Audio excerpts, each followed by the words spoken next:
You're watching Oklahoma's News 4 at 9 with Kate Smith and John Slater.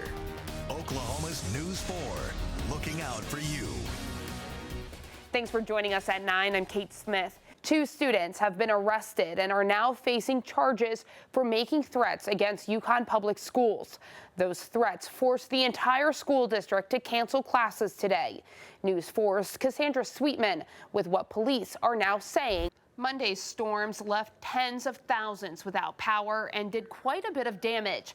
Tonight, a local man says those storms blew the chimney right off the side of his house and destroyed the inside. News 4's Chase Horn shows us the damage. Tonight, friends and former students remember the Spitfire woman who did so much for those at the time had so little. 2 women reported 2 separate incidents of a man pulling them over for speeding. Has always been taught to be respectful, but after weeks of harassment, the 7-year-old decided to defend himself and shoved the kids bullying him. Tonight, all are off the team, and this dad wants to know why. Okay, John, I'm going to ask you a question. Sure. What is the one thing I should have at the fair? It will be my first time at the state fair. Oh, boy. One thing? Yeah, the one thing. There's a lot of money. A lot of, okay, good to know. Good to know. Well, a spokesperson for the U.S. Attorney's Office wouldn't confirm why they were handing out federal search warrants, but we were told by witnesses multiple ICE agents and federal investigators were on scene, taking as many people as possible. We begin tonight with a school district's response to a racially charged Snapchat post. It targeted a student at Enid High School with a racist slur and threat. And tonight, 5 people are still in custody due to previously being deported or having warrants out. 20 others have been released, but are now preparing to go in front of a judge. Yeah, Amber Belshi was dropping off her daughter here at Kirkland Elementary School when she says something went terribly wrong. She tells me she's only alive tonight because of the quick thinking actions of those nearby. Superintendent telling me 23 lights are either out or blinking across the city. We were here earlier today getting video and we saw a lot of near accidents. Everyone just hoping power is restored soon. You're watching Oklahoma's News 4 at 9 p.m. I wouldn't think anything like this would happen. A shocking discovery: 2 people murdered inside an Edmond home. What police now say happened moments before they were found. Plus, a school district ordered to pay up after a terrifying crash. Why one mother says it's not enough. You're looking at potentially life-threatening storm surge, and that is not something that you want to ride out. And Florida on high alert as Hurricane Dorian approaches. Tonight, how first responders are preparing to fight the storm. Thank you for joining us at 9. I'm Kate Smith. New details after 3 bodies are found inside an Edmond home. Today, police said Scott Garber shot and killed his common-law wife, Sarah Selmer, and her friend Adam Crawford. He then shot and killed himself. It started about 2 o'clock this morning near 15th and Kelly. Investigators say Garber shot both of the victims inside the home. He then went outside and turned the gun on himself. They say Semler and Garber were also engaged. After a neighbor called 911, Garber also called police admitting to the killings. Garber's 11-year-old daughter was also inside the home during the murders, but she's now with family. Tonight, we're also hearing from neighbors about what they saw leading up to those shootings. Here's to more details on the Oklahoma teenager accused of wanting to shoot 400 of her old high school classmates while allegedly bragging to her pizza place co-worker about the recent purchase of an AK-47. Police describing the baby-faced 18-year-old Alexis Wilson as a, quote, serious threat for her alleged mass shooting plot in McAllister. And tonight, we're hearing from a local family claiming Wilson had threatened to kill before, even putting it in black and white in a school yearbook just last year. News 4's Kate Smith on the story for us. And Kate, they actually never reported Wilson to police, we understand. Yeah, that's right. The family never reported Wilson because they didn't believe she was an actual threat, saying Wilson just wanted to prove to other girls at the boarding school she was someone not to mess with.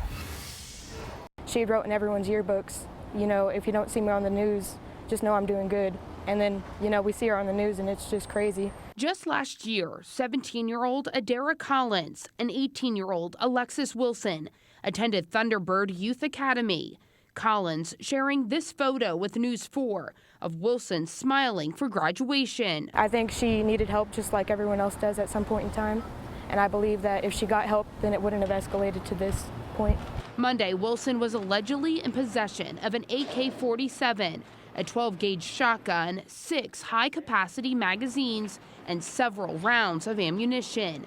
2 co-workers at this restaurant reporting to authorities.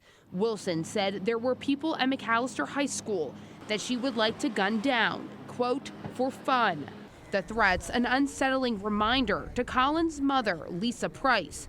Price remembers a phone call when Wilson threatened to stab her daughter with a fork. Is that like a phone call you'll always remember? Yeah, that's why it jogged my memory when she said that. Price and Collins both believing Wilson is mentally unstable and needed someone to lean on for support. If they're crying for help, they need to go ask for help. This is not the way to do it, because we're going to charge them, and the district attorney is going to prosecute them to the fullest effect. Women should want to grow up and be teachers and have goals and not have a hero's journey into evil, into sadness, and destroying your whole life before it even starts. Pittsburgh County authorities taking the threat very seriously. The sheriff going to Facebook, calling the person who reported the threats the true hero to help prevent a possible mass shooting. I mean, this is something we can have zero tolerance on. Alexis Wilson was charged with felony terroristic hoax and is being held on a $250,000 bond at the Pittsburgh County Jail. She will be back in court next Friday. If convicted, Wilson faces up to 10 years in prison. Thank you. You're watching Oklahoma's News 4 at 10. We begin tonight with a woman covered in blood showing up at her neighbor's doorstep, stabbed 25 times. The suspect, a teenage girl. News 4's Kate Smith has more on the terrifying attack. And Kate, that teen now in jail. Yeah, that woman and her boyfriend want the teen locked up for a long time. She's currently being housed here at the Oklahoma County Jail, but allegedly has already left a lifetime of scars for Marta Kelly. Marta Kelly is still feeling the brunt of last week's violent attack inside her northwest Oklahoma City home. Okay, so how you feeling? I'm making it. Still shaken and had to abruptly leave the interview with News 4 after she was stabbed more than 20 times. Allegedly by this woman, Doris Willis. Marta's boyfriend says he's very familiar with the 18-year-old because Willis apparently used to date his grandson. She has met Doris and Doris came over here a couple of times. She don't know nothing about Doris. According to a police report, Willis showed up randomly at Marta's home near Northwest 20th and Villa, telling Marta there was no one there to help her now, before lunging at her with a knife, stabbing her several times. When the terrifying attack was over, Marta ran to neighbors for help, covered in blood. She could wake up in the middle of the night just crying. So all I can do is just try to make her comfort in it. By the time police arrived, Marta was staggering down the street and Willis nowhere to be found. She got a bad cut on her hand, most of them in her back because she tried to run from her. And she's been in pain since then. Marta not remembering too much, telling police everything happened so fast. Her boyfriend expecting a long road before she is back to her usual self. She don't bother nobody. Nobody. She don't go nowhere. All she do is stay at home. She won't have no enemies at all around here. Willis is being held on a $50,000 bond. She is charged with assault and battery with a dangerous weapon.